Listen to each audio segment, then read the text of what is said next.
नमस्कार. Golden food recipes and व्लॉग्समध्ये तुम्हा सर्वांचं खूप खूप मनापासून स्वागत.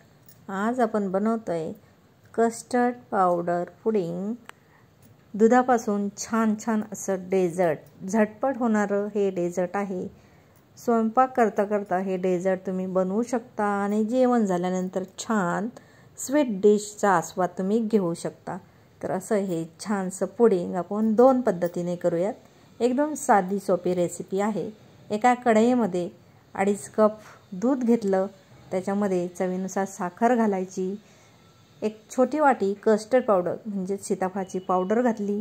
ते दूध मंद आचेवरती चांगलं मिक्स करायचं, आटवून द्यायचं. दुसऱ्या कढईमध्ये आपण साखरेचा पाक करून घेतोय. जेवढं गोड आपल्याला हवं आहे त्या पद्धतीने आपण साखरेचा पाक करून घ्यायचा आहे.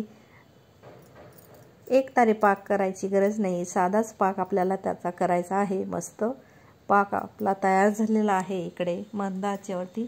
आणि दुसऱ्या बाजूला आपलं दुधाचा आणि सीताफळ पावडरीचं मिश्रण आहे ते आपण आटवून घेतो आहे.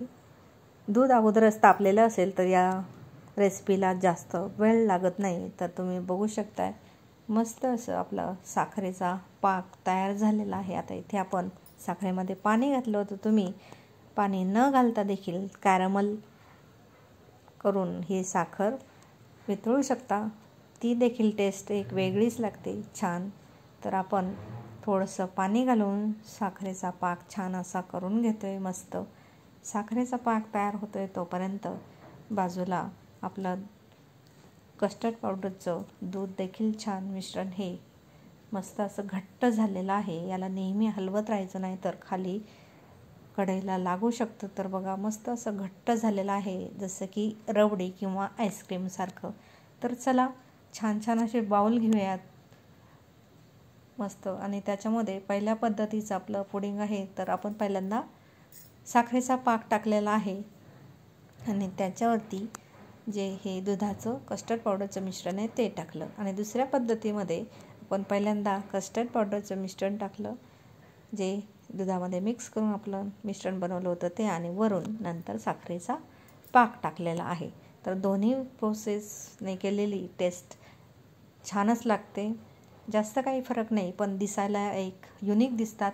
आणि ड्रायफ्रूट्सने, चेरीजने आपण याला छान असं गार्निश करू शकतो. तर तुम्ही बघू शकताय ज्याच्यावरती आपण नंतर कॅरमल केलेली साखर टाकलेली आहे, साखरेचा पाक, तो बाउल वेगळाच लूक देतो आहे. आणि ज्याच्यामध्ये आपण साखरेचा पाक अगोदर टाकला आहे आणि वरून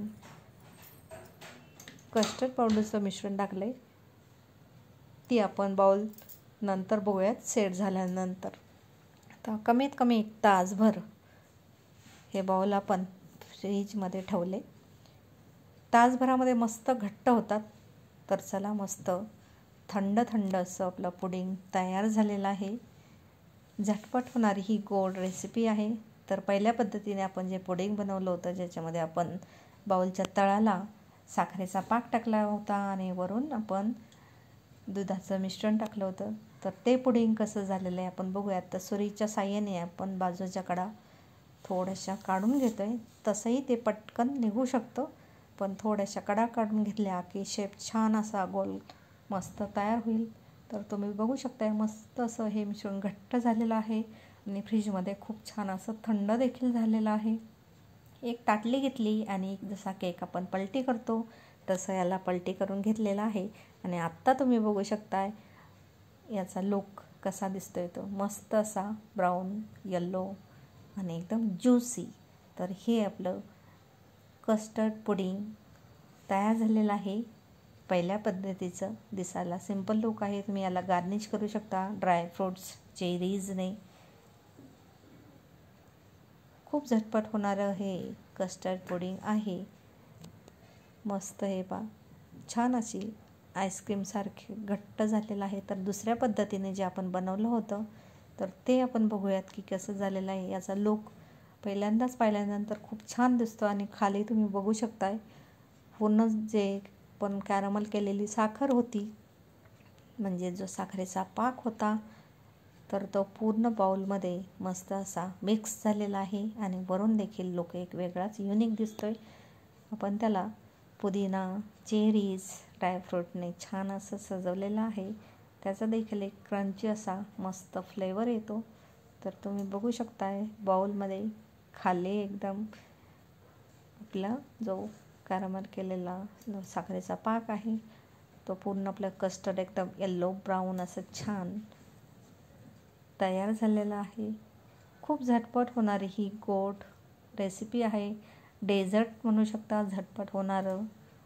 तर चला याला देखील आपण चेक करूयात. हे पहा मस्त एकदम घट्ट असं झटपट होणारं हे आपलं डेझर्ट कस्टर्ड पुडिंग तयार आहे.